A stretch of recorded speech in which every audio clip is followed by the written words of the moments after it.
Well, hi, Budget Comics back again with another haul.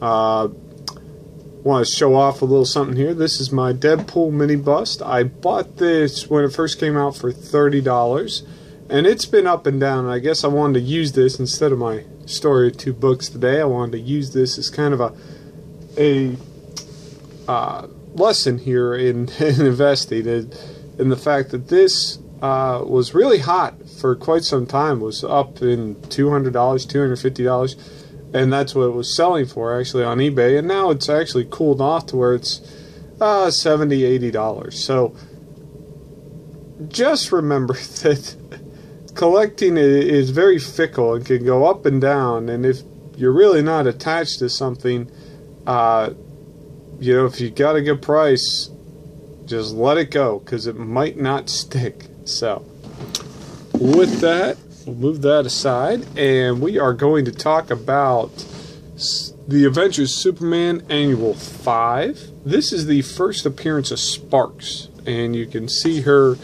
right there.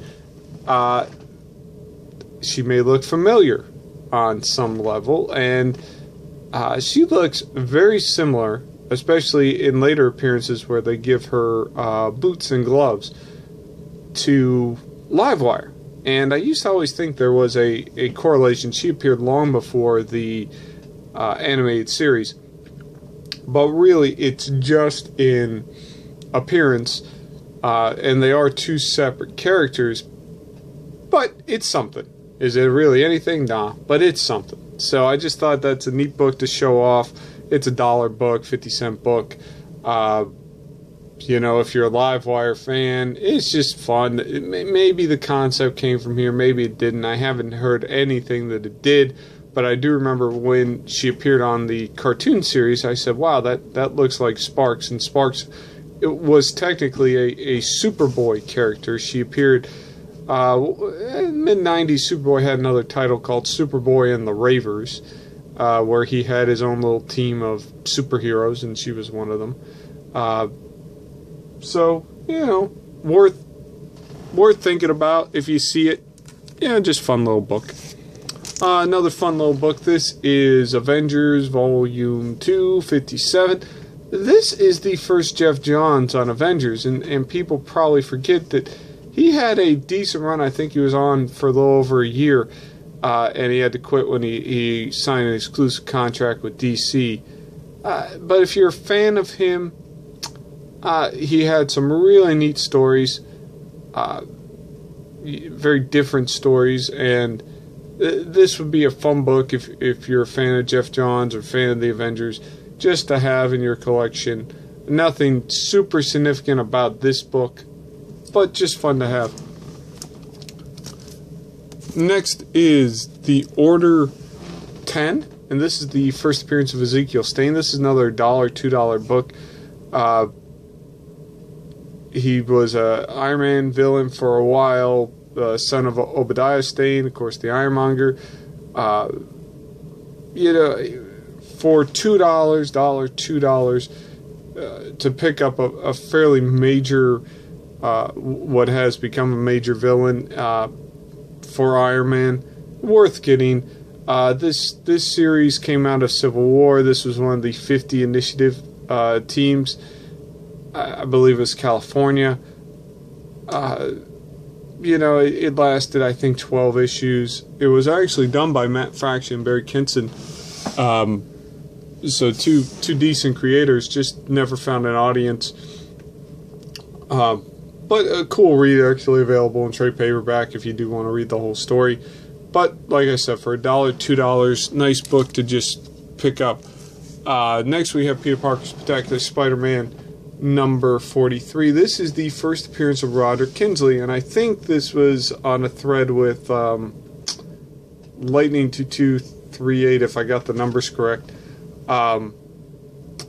where they were talking about Amazing Spider-Man 237 and Amazing Spider-Man 238, about, you know, the first appearance of Hobgoblin, and it was another one of those adventures, Superman Adventures 4 and Superman Adventures 5, where Hobgoblin shows up in 237 of Amazing Spider-Man in an ad, and then has his first full appearance in 238.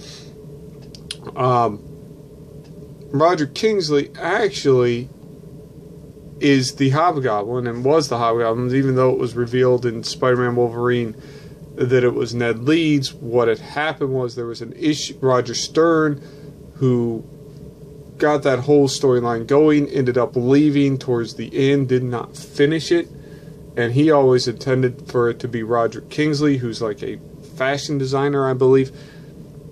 That was fixed in the miniseries Hobgoblin Lives, which Roger Stern wrote. Roger Kingsley did end up dying recently in the big time storyline, where he was killed by Phil Urich, who was the heroic Green Goblin. So it's a long story, but anyway, he was the person who became the first Hobgoblin. So this, I brought this up. If you do like that character and you don't want to spend the money for the first true appearance, $2, $3. A nice collectible. And again, I do these for people who are on a budget, or people who maybe have started collecting, or just people who every week can't drop a ton of money at a comic book store, and also people who maybe don't live with the greatest comic book store near them, that can't always get the high priced books, but still want to pick up something fun every week along with their weekly books. So, not a bad book to have. Next we have Iron Man vsWhiplash #1. This is a superhero squad variant, and they did these for a bunch of different books. I just always liked these, and this was a chance to get a variant as well as a book I wanted to talk about. I think it was about $1.20 from my comic shop. And this is the Whiplash from the movie. This is the character that Mickey Rourke portrays. So there's a new Whiplash, and this is technically that Whiplash. He's actually like Whiplash 3. There was like an S&M group in the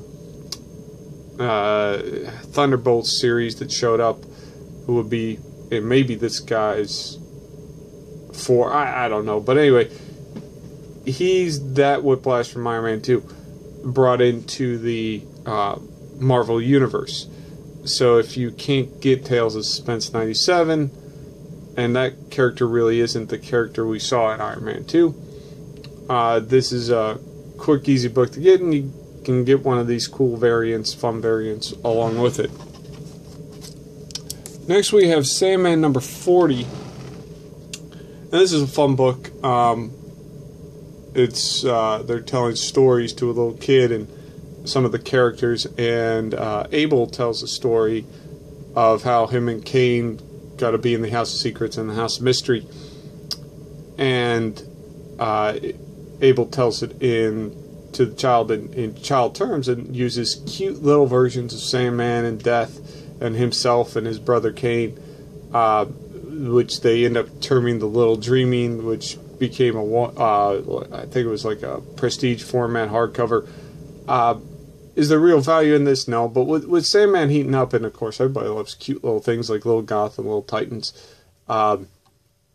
this might be it's a fun book to have nonetheless, because it's just fun to see them in like these child book character form, but worth picking up and maybe holding on to. If you just like something fun to show off, it's a cool book.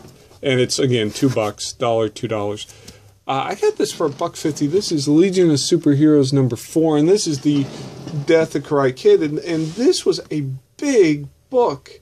$8, $10 book. I guess I shouldn't say huge book, but it was hard to find in the early 90s when I first started collecting, mid-90s. That was, $8, $10 if you found it. I got it for $2. And again, he's been brought back to life and reconned and the whole bit. But, if you just like the classic stories and want to have some classic key issues, and you don't want to spend a lot of money, well worth getting.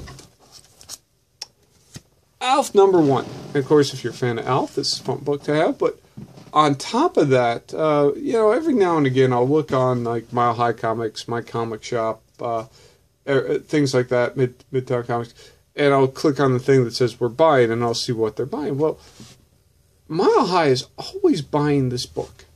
And yeah, they're paying 50 cents to $1 for it, which isn't a lot. But if they're buying it, it makes me think there's some value here. Of course, you're a fan of, you grew up in the mid 80s. You know this character, you know the TV show. It just makes me think Mile High knows something, because why would you stock up on copies of Alf #1, which would probably be a hard book to move. So, it's a fun book if you're a child of the 80s, 90s like I am. It's just fun to have anyway, to remember the show and remember the character. It's got a nice photo cover to go along with it. So well worth having in your collection either way, but it might have something to it. Next is Green Lantern #1. This is series, well, if you include the Golden Age, what would this be? 2, 3, 3 maybe, volume 3. This was another $2 book. Got it from my comic shop. If you started collecting in the 90s, this was the series you remember. Not so much the series that preceded the original Green Lantern series. And I kind of like having these #1s from the past, these first issues. Not worth a lot, and not a lot of investment value, but it's just fun to have, kind of look through and say, wow, Green Lantern #1, and just remember those series. So, just if you like #1s and you want to remember certain times in life, they're fun to pick up. All right, this is fun. This is a reach and a long description, but this is fun. This is WWE Heroes #1, Titan Books. Variant cover here with Kelly, Triple H, Michelle McCool on it. This is fun. I don't think there's any value here, but I thought this would be fun to describe. I got it for $1.50. And this is the first appearance of Batista, who plays Drax the Destroyer in the Guardians of the Galaxy movie. And I was thinking, has there ever been a comic where the real-life person, well, technically character, however you want to describe a pro wrestler, but anyway, Dave Batista, who is Batista, has his first appearance in this comic, and then appears as a comic book character in real life for the Guardians of the Galaxy movie. And I thought that's kind of a neat thing, just kind of a neat correlation. I like conversation piece. I think this is a neat conversation piece. That's why I'm talking about it. Again, any investment value, have no clue. But just fun. Just fun. And I like wrestling, so it was fun for me all the way around. All right. My offbeat character alert, dollar book here. Hitman, number 18. And this is my favorite of all offbeat characters. And there's a lot of offbeat characters that Section 8's the name of this group. Six Pack, which is right there. There's a friend of Hitman. And he gets this group back together, and they're all different kinds of weird characters. But the one I want to highlight here, his first appearance, is right there. That is Dog Welder. And he's exactly who his name suggests he is. He welds dead dogs to evildoers' faces.